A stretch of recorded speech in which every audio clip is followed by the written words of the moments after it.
नमस्कार, फोरसाइट्स टीवी में मैं शालीमार जायसवाल आपका स्वागत करती हूँ। बिहार में जातिगत जनगणना के आंकड़े जारी कर दिए गए हैं। इन आंकड़ों के मुताबिक बिहार की कुल आबादी 13,07,25,310 बताई गई है। सोमवार को सरकार की तरफ से जो आंकड़े जारी किए गए हैं उसके मुताबिक राज्य में सबसे बड़ी आबादी अत्यंत पिछड़ा वर्ग की है, जो राज्य की कुल आबादी के करीब 36% है।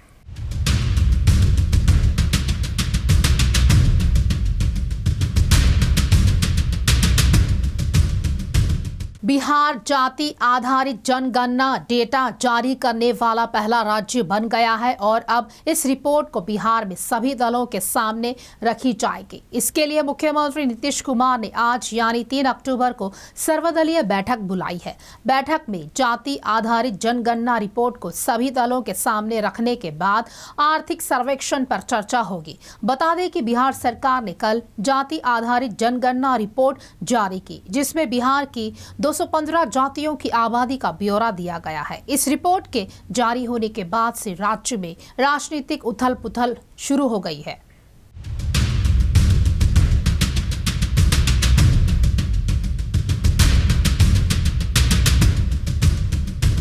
राजनीतिक विश्लेषक इसे नीतीश कुमार का मास्टर स्ट्रोक बता रहे हैं। जारी रिपोर्ट के मुताबिक बिहार की करीब 63% आबादी पिछड़ा वर्ग और अति पिछड़ा वर्ग की है। धर्म के आधार पर सबसे बड़ी आबादी 81.9% के साथ ही हिंदू है। उसके बाद 17.7% के साथ मुस्लिम है। आज नीतीश कुमार द्वारा बुलाई गई सर्वदलीय बैठक में 9 पार्टियां हिस्सा लेंगी। आज दोपहर 3:30 पर बुलाई गई इस बैठक में सभी दलों के सामने जाति जनगणना रिपोर्ट रखी जाएगी और आर्थिक सर्वेक्षण को लेकर उनसे सलाह ली जाएगी। बैठक में नीतीश कुमार जाति आधारित जनगणना के लिए सभी दलों को धन्यवाद देने के अलावा आगामी आर्थिक सर्वेक्षण के लिए समर्थन जुटाने की भी कोशिश करेंगे।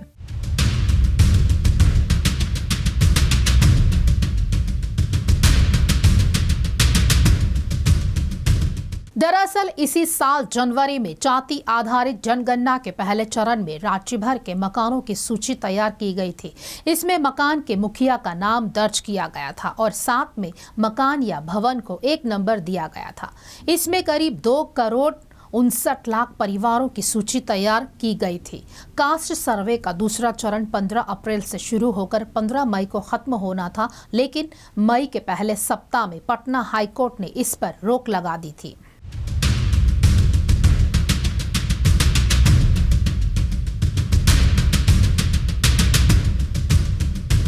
पटना हाईकोर्ट ने अगस्त में यह रोक हटाई थी और जाति जनगणना का काम आगे बढ़ा था, लेकिन हाईकोर्ट के आदेश के बाद यह मामला दोबारा सुप्रीम कोर्ट पहुंच गया। पहली बार में सुप्रीम कोर्ट ने याचिकाकर्ताओं को पटना हाईकोर्ट जाने को कहा था। यह मामला अब भी सुप्रीम कोर्ट में लंबित है। हालांकि कोर्ट ने इस पर किसी भी तरह की रोक लगाने से इनकार कर दिया था। जैसे ही बिहार सरकार द्वारा जाति आधारित जनगणना के आंकड़े जारी किए गए, विभिन्न दलों के शीर्ष नेताओं की प्रतिक्रियाएं सामने आने लगी। राहुल गांधी, जयराम रमेश, सुशील मोदी, संजय सिंह, गिरिराज सिंह आदि ने जारी रिपोर्ट पर अपनी राय व्यक्त की है और अधिकांश ने राष्ट्रीय स्तर पर जाति आधारित जनगणना की भी मांग की है। आइए देखते हैं किसने क्या कहा।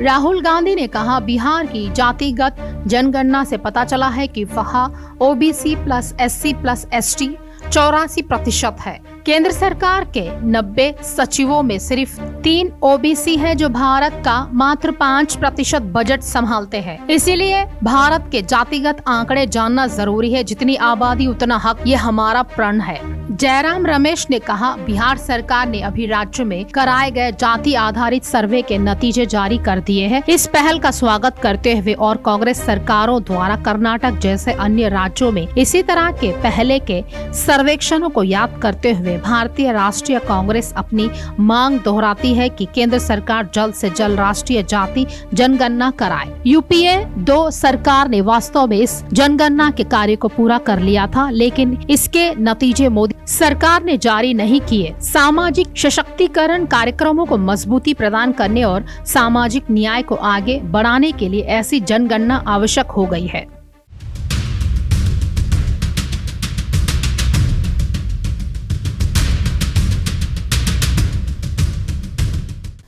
नीतीश कुमार ने अपने सोशल मीडिया पर एक पोस्ट किया और लिखा, आज गांधी जयंती के शुभ अवसर पर बिहार में कराई गई जाति आधारित गणना के आंकड़े प्रकाशित कर दिए गए हैं।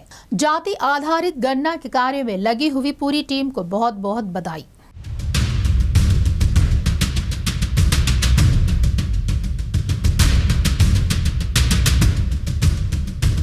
जाति आधारित गणना के लिए सर्वसम्मति से विधानमंडल में प्रस्ताव पारित किया गया था। बिहार विधानसभा के सभी 9 दलों की सहमति से निर्णय लिया गया था कि राज्य सरकार अपने संसाधनों से जाति आधारित गणना कराएगी एवं दिनांक 2/6/2022 को मंत्री परिषद से इसकी स्वीकृति दी गई थी। इसके आधार पर राज्य सरकार ने अपने संसाधनों से जाति आधारित गणना कराई है।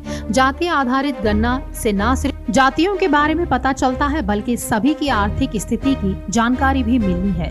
इसी के आधार पर सभी वर्गों के विकास एवं उत्थान के लिए अग्रतर कार्रवाई की जाएगी। बिहार में कराई गई जाति आधारित गणना को लेकर शीघ्र ही बिहार विधानसभा के उन्हीं 9 दलों की बैठक बुलाई जाएगी तथा जाति आधारित गणना के परिणामों से उन्हें अवगत कराया जाएगा।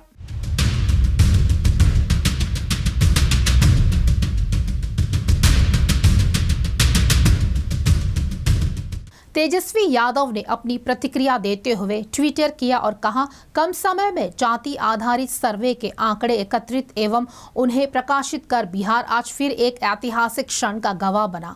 दशकों के संघर्ष ने एक मील का पत्थर हासिल किया। इस सर्वेक्षण ने न सिर्फ वर्षों से लंबित जातिगत आंकड़े प्रदान किए हैं बल्कि उनकी सामाजिक आर्थिक स्थिति का भी ठोस संदर्भ दिया है।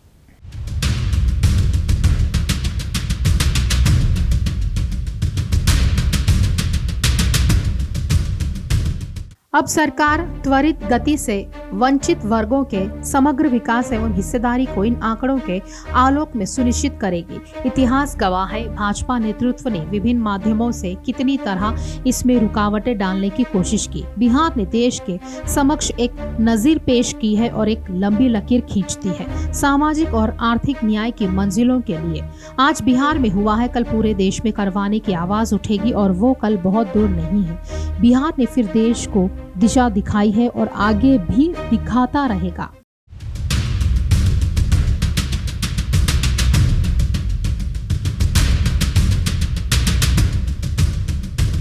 सुशील कुमार मोदी ने कहा, जाति आधारित सर्वे का निर्णय भाजपा सरकार ने लिया था। आज बिहार सरकार ने आंकड़े जारी किए हैं, बीजेपी उनका अध्ययन कर रही है। जीतन राम मांझी ने कहा, बिहार में जाति आधारित सर्वे की रिपोर्ट आ गई है। सूबे में SC, ST, OBC, EBC की आबादी बढ़ी है।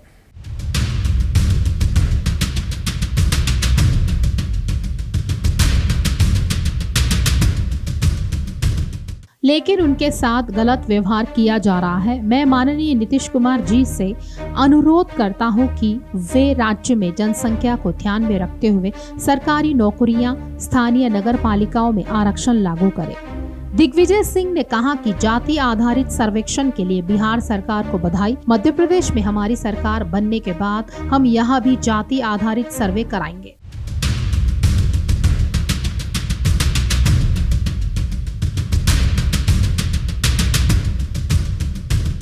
गिरिराज सिंह ने कहा, जाति आधारित सर्वेक्षण हास्यास्पद है। इसे पेश करने से पहले लालू नीतीश बताएंगे कि उन्होंने अब तक कितने गरीबों को रोजगार दिया है। यहाँ आंख में धूल झोंकने जैसा है। इसमें गरीबों को गुमराह कर और समाज में गलतफहमी फैलाकर पेश किया गया है। आज लोग चांद पर जाकर नीतीश लालू जाति आधारित सर्वे कर रहे हैं। 33 साल की रिपोर्ट कौन देगा? लालू और नीतीश दोनों गलतफहमी फैला रहे हैं। खास खबरों के लिए जुड़े रहिए हमसे, देखते रहिए फोरसाइट्स टीवी।